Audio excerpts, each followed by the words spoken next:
Today on X-Play.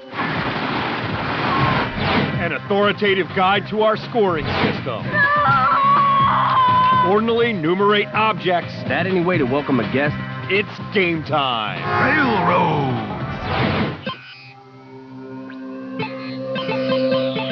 Prepare to be reviewed. Adam Sessler. Morgan Webb.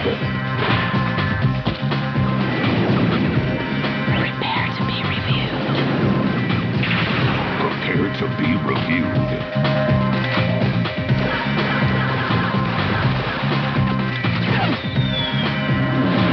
This is X-Play. Hello and welcome to X-Play. It's a new year, full of promise, hope, and the promise of a new hope. Probably re-released with digitally enhanced Mark Hamill hair bounciness or something. Every year, we like to take this opportunity to step back and make sure all our video game evaluation equipment is working normally. Making sure everything's calibrated to provide you with the very best and self-satisfied, intellectually masturbatory video game reviews. Today, we'll run reviews representative of each of our scores, those being the Hindu Arabic numerals 1 through 5, and make sure nothing is wonky with the crappiness detection equipment. To produce true crappiness, you need the full cooperation of an entire development team. Level designers taking off early to attend their children's soccer games. Animators getting so high during their lunch break that they can't operate a mouse. And of course, money-hungry execs who will release anything if they can dupe kids into begging their moms for it. For a perfect example of this energy, here's 50 Cent Bulletproof. 50 Cent Bulletproof is a game that's 1 part hip-hop, 1 part shooter, and all parts crap. Let's detail its offerings. Well, you have 50 Cent, whose facial expression denotes an equal dissatisfaction with this muddy-colored waste of time, or someone just keeps rubbing poop on his upper lip. You can tell it's him by his bling. You know, I always wondered how Jesus would react to that cross.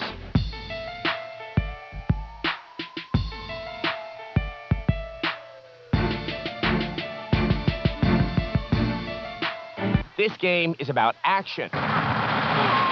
All you do in this game is shoot. That's it. And guess what? The shooting sucks. It sucks so much, I'm not going to waste an analogy on it. No matter where you are, how close to an enemy you are, what gun you are using, you can't hit anything easily. This isn't realism, it's just complete crap. Look at this. In this game, I wouldn't even be able to donkey punch Fat Joe successfully. I never ran from nothing. Yeah, I know, because you can't run. 50 moves so sluggishly in this piece of programming Afterbirth, you think the developers thought that the crap aiming wouldn't be enough to inform the player that they have been ripped off. Is money the only thing that matters to you? That's pretty funny coming from a guy who calls himself 50 Cent. Okay, so for that reason alone, you should never play this game. But hold on, I want to point some other things out. Okay, here's one of the early missions. Yep, you've got to go to the laundry. But it gets better. You have to turn the power on for the laundry. Why? So you can leave the laundry. Mama says stupid is as stupid does. See how 50 is looking at the pen like it's as confusing as Medicare? That might explain this tidbit of dialogue. Yo, these kids ain't from Queens, man. They using some high-tech shit for real. Yep. That's what passes for deductive reasoning here. Using electronic armaments removes suspicion for all the inhabitants of one of the 5 boroughs. Cover me, Banks. So there you have it. This game has just been given more attention than it's ever worth. Thinking it's interesting because 50 Cent is involved is as sensible as letting Michelle Rodriguez drive you home safely. A 1 out of 5. Come get some! That sure was a 1 right there. Yeah. I'd say the amount of time you spend in laundry rooms is a clear sign that this would be a singular disappointment. A lot of people ask us why we don't give games zeros. These people are morons. Games that are so bad as to not even merit a 1 aren't really games. They're more evidence of the failure of evolution. At that level of badness, we're not even going to concern ourselves with qualitative evaluation. We're just going to point and mock. So, in conclusion, to those of you that ask why we don't give zeros, shut up. But let us turn now to Zoroastrianism, the state religion of ancient Persia. Once the most practiced faith on the planet, it rested on the concept of duality, of 2 gods. I forget their names. Locked in a battle for control of the universe. Then Zoroastrianism died, mostly because more streamlined, cost-effective religions like Islam replaced it, which just goes to show 2 can be cool, but it'll never be great. To prove this, here's Genji, Days of the Blade. Why, Genji, about time you showed up. Let's have a look at you. Fearless feudal figures flying through time and space, dispatching hordes of evil. Okay. Beautifully rendered environment shimmering with PS3 energy. Got it. Incredibly sluggish gameplay and a camera that acts like a drunk uncle falling down the basement stairs. We were led to believe the next-gen gaming would be one to rival the great epochs of Japanese history. Genji, Days of the Blade for the PS3 picks up where the title's Dawn of the Samurai dropped us off. A first glimpse reveals the cell's processing power, magic dust, and flickering flame make promises that the game's mechanics just can't keep. You'll develop a posse early on to deal death to the eternally wicked Heishi clan, who's trying to squeeze a dark apogee of evil out of this pulsing mystical orifice here. Benki swings what looks like a column torn out of Hearst Castle. He's a nice foil to Yoshitsune when strength's an issue. But overall, old Yoshi's the best all-around choice as he has the fiercest fury. Other characters bring a nice spatial dynamic to gameplay, but also bring particular weaknesses. New directions and abilities are on display, but bring focus to a major flaw in the title. Where am I? The camera in the game is awful. Too many times the title's view is not what the character should be seeing. This flaw was so bad that you had to look at the tiny overhead map to figure out where you were going. Come on, somebody get Next Gen some glasses. And another thing.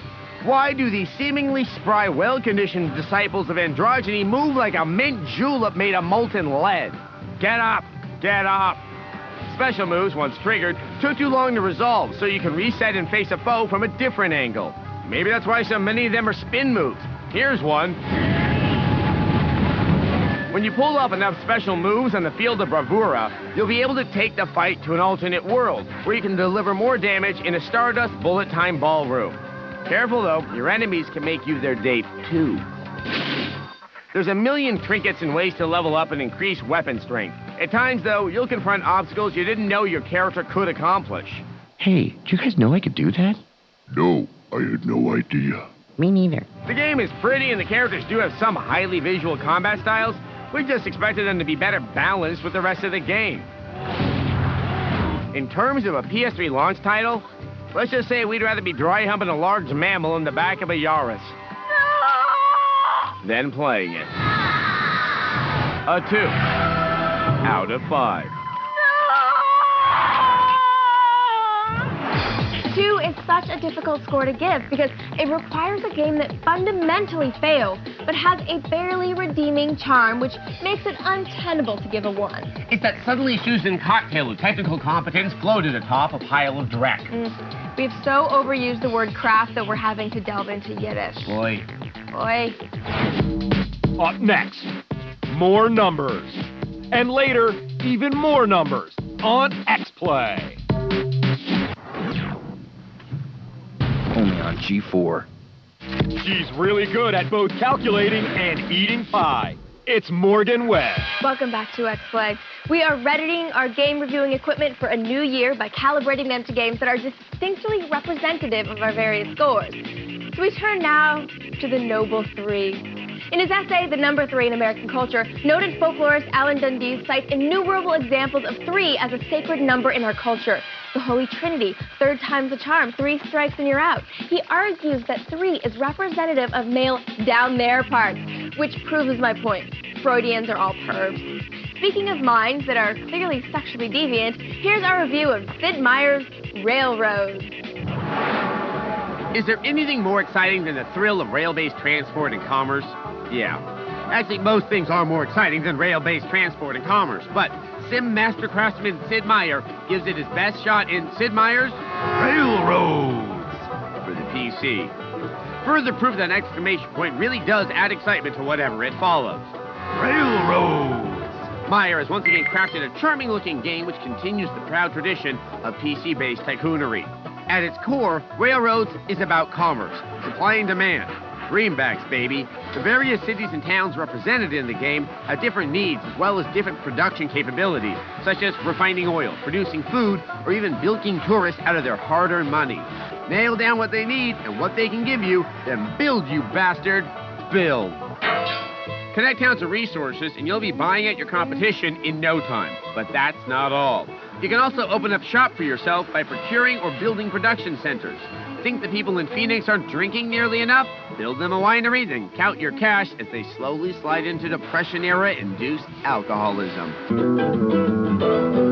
As you might expect, there's no shortage of trains and railroads. As the game progresses, you go through various eras of industrial expansion in various areas of the world, each yielding a new set of trains and cars. I would, however, suggest that someone build roofs for the cars hauling gold. But, like my grandpappy Sessler used to say, common sense and railroad tycooning don't mix. Or was it cocaine and railroading? No, that was the Grateful Dead. Never mind. There's two major complaints one can have with railroads. Number one, where are the hobos? If they're not coming into a hobo-based expansion pack soon, I'm going to be deeply disappointed. Number two, although laying track and connecting towns is made incredibly easy, it's also incredibly easy to find yourself with too many trains on one track. And if you're thinking train wreck simulator, things just got interesting, think again. Trains that encounter each other on the same track simply disappear in a very glitchy fashion. You know what else disappears? Your cash flow. As trains are backing up on the tracks, that's not good business. Phoenix needs a supply of hooch pronto. Railroads! Although this title may not pack the addictive punch of other Sid Meier games, it's pretty and fun for about 3 hours until you figure out all its tricks, and it becomes just a mediocre resource transport game. The guys down at Chip's Hobby Shop will probably like it. Sid Meier's Railroad gets a 3 out of 5. There are as many kinds of 3s as there are stars in the sky. There's the 3 that's a mix of very good and very bad elements, like Blood Will Tell, or 3s that have a great concept that's poorly executed, like Railroads! Exclamation. And then there's those 3s that are just churned out because they know people will buy them, even though there's nothing original in it, like every FIFA game ever. Yeah. Up next, 4. And later, yeah, you get the idea, on X-Play. Play. Millions are already saving at home and work. You can too. Call now. 4 out of 5 dentists agree regular flossing prevents Adam Sessler. Prevents me from what? Welcome back.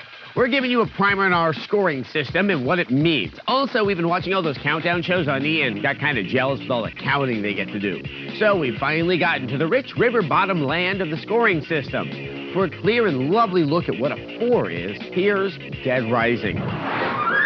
Hey kids, let's take a look at some commonly used phrases to see how they might pertain to zombie games.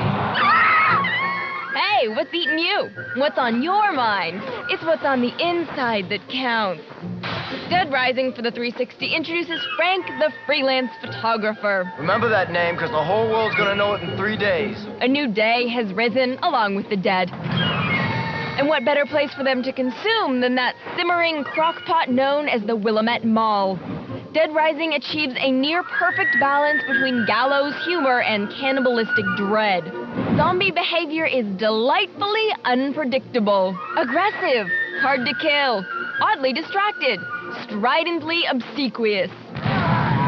You'll be glad to know that 360 Power delivers just about anything you find as a weapon, each with its own wicked killing mechanics.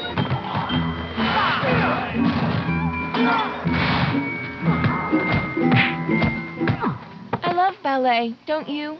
The katana and chainsaw are clear faves, as they allowed you to surgically liberate the limbs of the damned. Story mode gives you 72 hours to explore the Dread Mall before rescue arrives.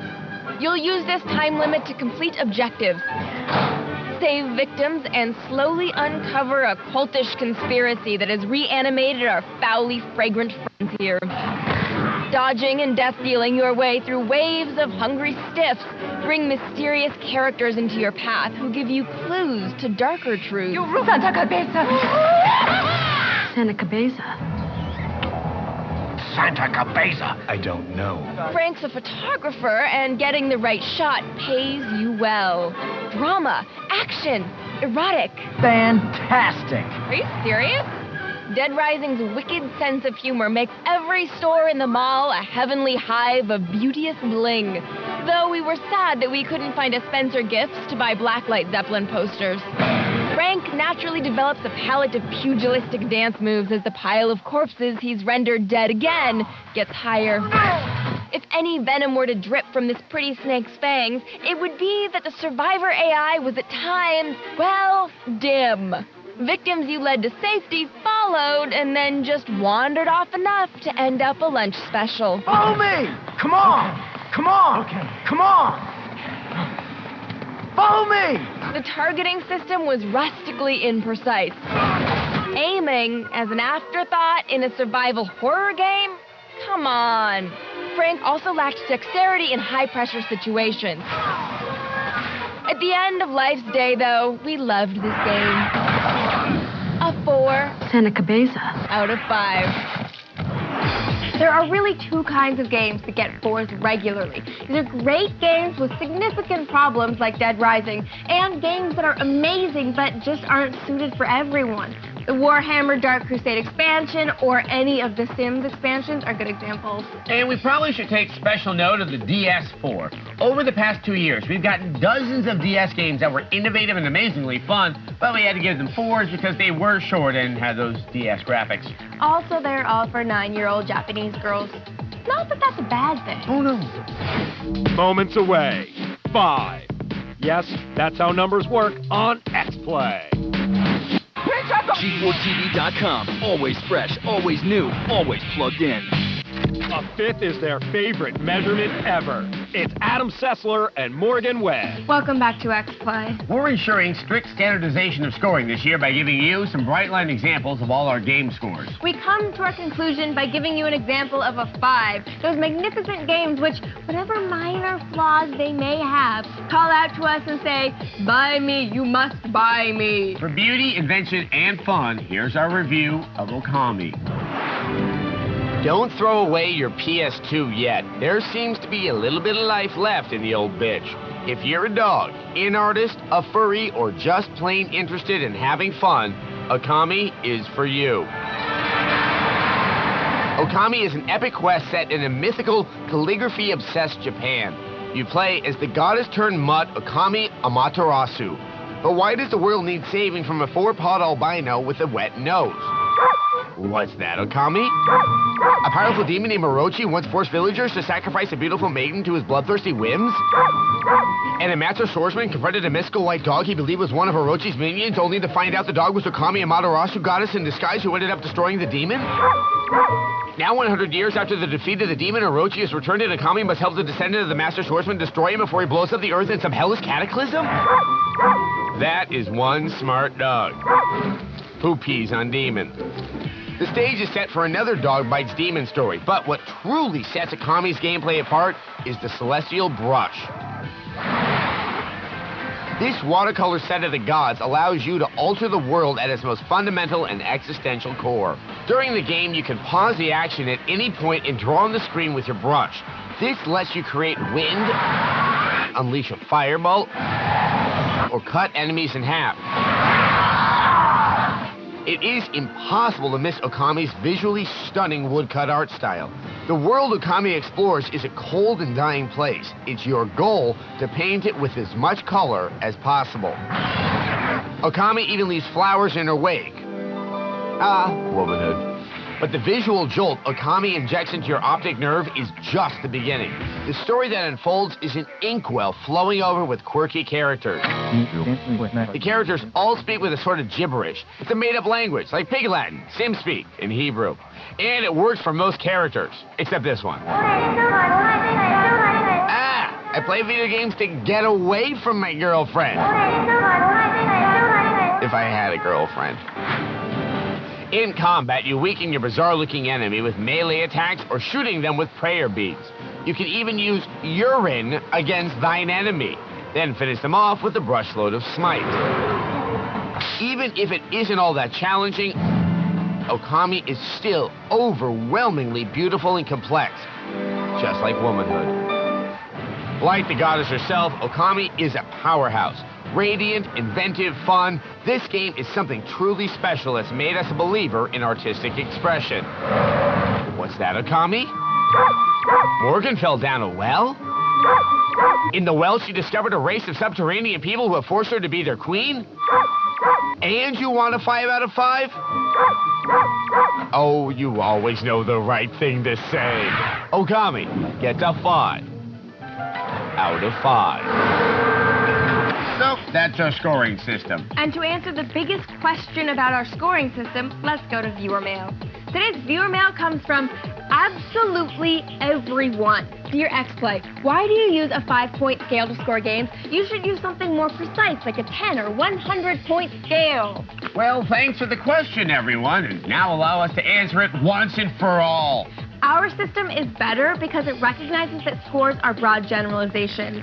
For example, a popular website gave Mobile Suit Gundam Crossfire a score of 3.0 out of 10. They gave Torino 2006 a 3.9. What is the difference? Both games suck. All the score is going to be able to communicate to you is that the game is bad. If you want more nuance on the suckage, you have to actually go and read the review. See, on a 10-point scale, everything under 5 just means this game ain't worth buying, so there's no real difference. And there's no real nuance to a score difference of 2 or 3 tenths of a point. Our scores at least give sweeping generalizations for you to use as a guide. And the place you can always find quality sweeping generalizations, why, that's X-Play.